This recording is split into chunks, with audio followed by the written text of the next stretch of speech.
अब यहाँ पे देखिए दोस्तों एक सवाल, 8 की घात x धन 1, ठीक है, बराबर हो 64 की, तो 3 की घात 2x धन 1 का मान कितना होगा। ठीक है, कहने का मतलब देखिए आपको यहाँ पे x की वैल्यू निकालनी है। ठीक, x की वैल्यू निकालनी है, x की वैल्यू आपको इसमें रख देना है। ठीक है, फिर 3 की पावर आएगी कुछ ना कुछ, उसके बाद आप उसका मान निकाल सकते हैं। ठीक है, तो सबसे पहले हम क्या करेंगे, 8 की घात x धन 1 है, बराबर है 64 के। ठीक है, इसको हम इस तरह लिख सकते हैं, देखिए 8 की घात x धन 1 बराबर, इसको हम लिख सकते हैं 64 को 8 की घात 2। ठीक है, अब यहाँ देखिए 8 8 बराबर हो गया, बेस हमारा बराबर हो गया, तो घात भी बराबर है ना, फिर जब बेस बराबर है तो घात ही बराबर होगी। कहने का मतलब x धन 1 बराबर 2, आप इस तरह लिख सकते हैं इसको, घात फिर x बराबर 2, इधर जाएगा ये 1 माइनस 1 हो जाएगा, x बराबर 1 आ जाएगा, x बराबर क्या आएगा 1। ठीक है, अब x बराबर 1 है तो x का मान आप इसमें रख दीजिए। ठीक है, क्या है देखिए 3 की घात 2x धन 1 है, अब इसी में आप 2x धन 1 में 1 का मान रख दीजिए, पहले आप रख दीजिए 2x धन 1 में 2x का मान 1 है धन 1, 2 1 के 2 धन 1, 2 1 3, समझ में आया।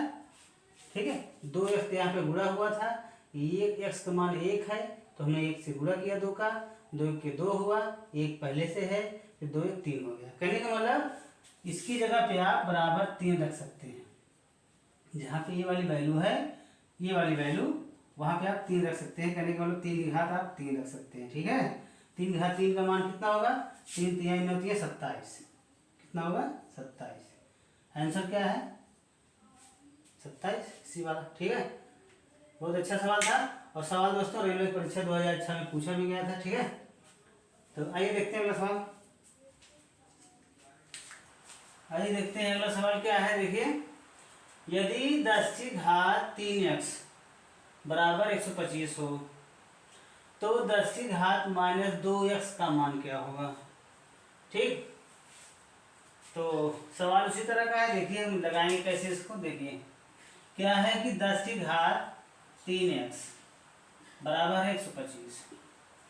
ठीक है, 125 मान पूछ रहा है 10 की घात माइनस 2x। देखिए आप इसको जो है ना, इसको आप कोई भी घात, किसी भी संख्या की घात अगर माइनस में है, माइनस में है तो आप उसको जो है बटे में कर देंगे, तो घात उसकी माइनस से धन बन जाते, करने मतलब ऋणात्मक से धनात्मक बन जाती है। ठीक है, आप इसको इस तरह लिख सकते हैं। चलिए जो भी मान यहाँ पे आएगा आप इसी में रखेंगे। ठीक है, इसमें भी रख सकते हैं, ठीक है, लेकिन इसमें रखेंगे तो ज़्यादा बढ़िया रहेगा, आंसर वहीं से आएगा। ठीक है, चलिए क्या है देखिए 10 की घात माइनस 3x, अब आप इसको 10 की घात 3x लिखे रहिए, आप इसको लिख सकते हैं 5 की घात 3, 5 का गुणा 3 बार करेंगे तो 125 आएगा। ठीक है, चलिए अब कहने का मतलब गुरु यहाँ पे घात 3 दिख रहा है ना, 3x 3 देखिए, यहाँ पे 3 देखिए, 3 दोनों में है, 3 आप हटा दीजिए। ठीक है, 3 कॉमन करके आप हटा सकते हैं, क्यों हटा सकते हैं अभी हम बताएंगे उसको। ठीक है, देखिए आप इसको इस तरह लिख सकते हैं 10 की घात x बराबर 5। ठीक है, आप इसको इस तरह लिख सकते हैं।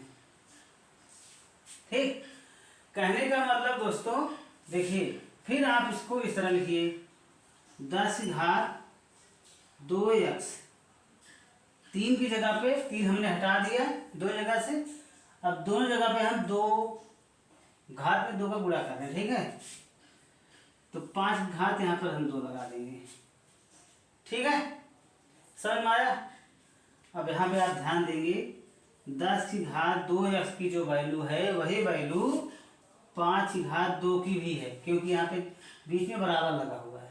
ठीक है, 10 की घात 2x की जो वैल्यू है वही वैल्यू 5 की घात 2x की होगी। कहने का मतलब जहाँ पे ये वाली संख्या है वहाँ पे हम इसको लिख सकते हैं।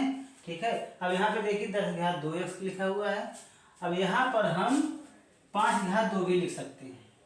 ठीक है, चलिए एक बटे, अब इसकी जगह पे हम 5 घात 2 लिख सकते हैं। अब इसका मान क्या आएगा बताइए। 5 गुणे 5 कितना होगा, 1/25। यही आंसर है आपका। ठीक है, इस तरह इसको हम इस तरह लगाएंगे। ठीक है, अब यहाँ पे आप समझ सकते हैं, थोड़ा देखिए हम समझाते हैं आपको हमने इसको क्यों किया इस तरह। देखिए क्या है, देखिए अभी हम इसको थोड़ा अभी ध्यान मत दीजिए, हम थोड़ा कोई संख्या ले लें। ठीक है, मान लीजिए 3 की घात 4 है, बराबर है, इसका मान क्या होगा बताइए हमको। 3 की घात 4 का मान क्या होगा, 3 3 9 3 27 3 81। अब यहाँ आप लिख सकते हैं 9 की घात 2, बराबर है कि नहीं। ठीक है, बराबर है, ये मान बराबर है। कहने का मतलब दोस्तों, अब इसको आप इस तरह लिख सकते हैं 2 × 2। ठीक है, अब इसको आप लिख सकते हैं 2 × 1, इस तरह लिख सकते हैं। ठीक है, अब यहाँ से आप 2 जो है कॉमन जब कर लेंगे, हटा देंगे, तो यहाँ बचेगा 3 घात 2, यहाँ बचेगा 9 घात 1। मान तो वही है, देखिए 3 का 9, यहाँ पे 9। तो आइए हम सवाल को देखते हैं क्या है। सवाल क्या है कि 37 सही 1/2 में कितने 1/8 हैं। ठीक है, कितने 1/8 है, कहने का मतलब सवाल क्या कह रहा है कि जिसे मान लीजिए संख्या हम लिख दिए हैं 200। अब आपसे पूछा जाए 200 में कितने 50 हैं। 200 में कितने 50 हैं, 4 50 हैं। ठीक, तो हम 4 निकालेंगे कैसे, तो 200 में क्या करेंगे, 50 से भाग दे देंगे, 4 निकल के आ जाएगा। ठीक है, यही ठीक है, यही तरीका है लगाने का। तो देखिए इसको भी हम क्या करेंगे, कह रहा है कि 37 सही 1/2 में, 37 सही 1/2 में कितने 1/8 हैं, तो 1/8 से हम क्या करेंगे, भाग दे देंगे। ठीक है, आंसर आ जाएगा हमारा 37 है। तो 37 दोनों कितना होता है 74, एक 75, 75/2। अब ये भाग है, तो भाग को हम गुणा बनाएंगे, 8/1 कर लेंगे। ठीक है, ये हमारा भाग हो जाएगा। अब 2 से इसको हम काट सकते हैं, 2 चौकाट। अब इसको हम गुणा कर देंगे, 75 चौका 300।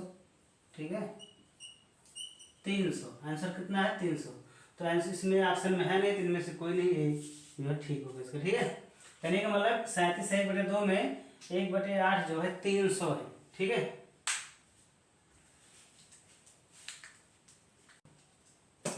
अब यहाँ पे देखिए दोस्तों क्या है, अगला सवाल क्या है, यदि x/2 बराबर y/3 बराबर z/5 हो, तो x + y - z बटे x - y + z का मान कितना। ठीक है, इसको लगाना कैसे, देखिए सबसे पहले आप x y z का मान निकाल लीजिए, उसके बाद इसी में आप रख दीजिए। ठीक है, आंसर आ जाएगा। मान कुछ नहीं निकालना है, 1/2 है, तो x बराबर आप 2 लिख सकते हैं, y/3 है, y बराबर 3 लिख सकते हैं, z/5 है, तो z बराबर आप 5 लिख सकते हैं। ठीक है, अब इसी का मान आप x y z का मान इसमें आप रख दीजिए, आंसर आ जाएगा। ठीक, क्या है, x का मान कितना है 2, धन y का मान कितना है 3, माइनस z का मान कितना है 5 रख दीजिए।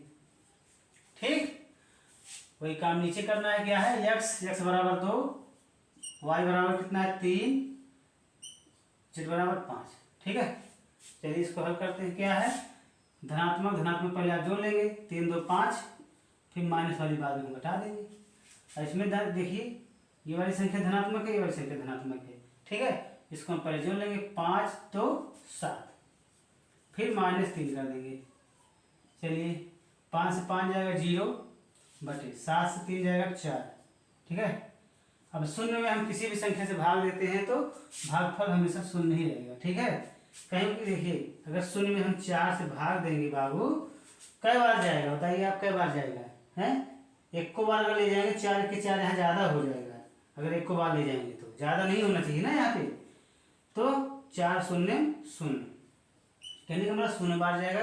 किसी भी संख्या में, किसी भी संख्या से अगर 0 में भाग देते हैं तो भागफल 0 आता है। ठीक है, तो आइए देखते हैं अगला सवाल। अब यहाँ पे देखिए दोस्तों एक और सवाल क्या है, 106 × 106 - 94 × 94। ठीक है, क्या होगा, ऑप्शन आपके सामने रखे गए हैं। ठीक है, बहुत ही आसान सवाल है। ठीक है, ये सवाल दोस्तों रेलवे की परीक्षा 2006 में पूछा भी गया, इसीलिए हमने इसको लिया है। ठीक है, देखिए इसको हम लगाएंगे कैसे, गुणा नहीं करना, ठीक है। क्या करना देखिए, 106 की पावर 2 लगा लीजिए, इसको हम लिख सकते हैं, नहीं लिख सकते हैं, माइनस 94 की पावर 2 लगा लीजिए, ठीक है। अब इसको आप ब्रैकेट में इस तरह कर सकते हैं। देखिए ये बन गया है ए स्क्वायर माइनस बी स्क्वायर के फॉर्म में, ठीक है।